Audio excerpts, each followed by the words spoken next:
Today we are going to discuss angiotensin 2. Angiotensin 2 is also a very powerful vasoconstrictor.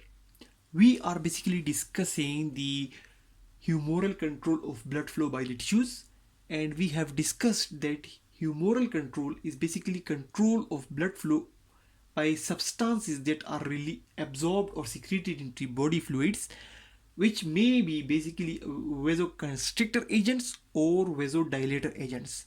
In the vasoconstrictor agents, we have discussed norepinephrine and epinephrine, and these agents basically constrict the blood vessels.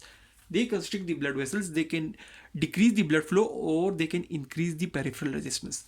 Now, angiotensin 2 is also basically a very strong vasoconstrictor. Now, a small amount of vasoconstrictor, a small amount of vasoconstrictor, 1 million of a gram.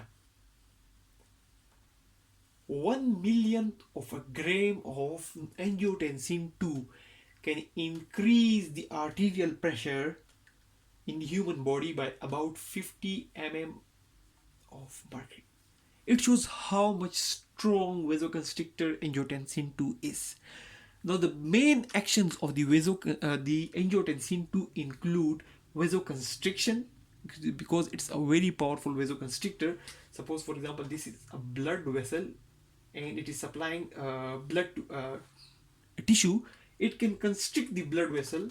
It can cause vasoconstriction. It can decrease the blood flow with the help of vasoconstriction to this tissue, and it can increase the arterial pressure.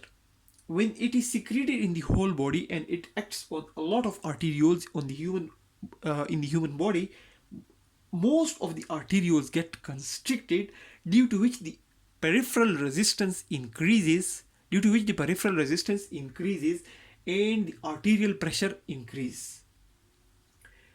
If it acts on a single tissue, on an isolated tissue, it can basically decrease the blood flow. This is, for example, an isolated tissue.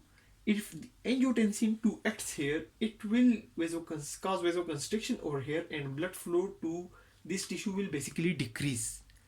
But when it acts on a lot of arterioles, on the human body, then if this is the human heart, and normally it's pumping the blood in dilated blood vessels.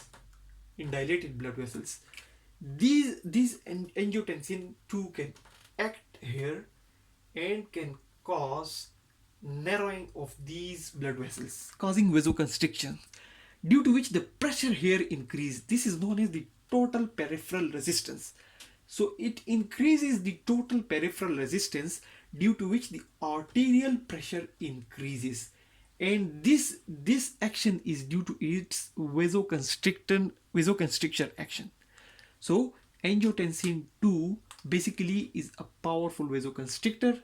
It increases the arterial pressure. It can decrease blood flow to any isolated tissue. If it acts on any isolated tissue, it constricts the blood vessel so much that it can decrease the blood flow. But when it acts on the human body, it causes so much vasoconstriction that the heart has to pump against increased total peripheral resistance, due to which the arterial pressure increases. So angiotensin 2 is also one of the vasoconstrictor agents. Thanks a lot for watching the video.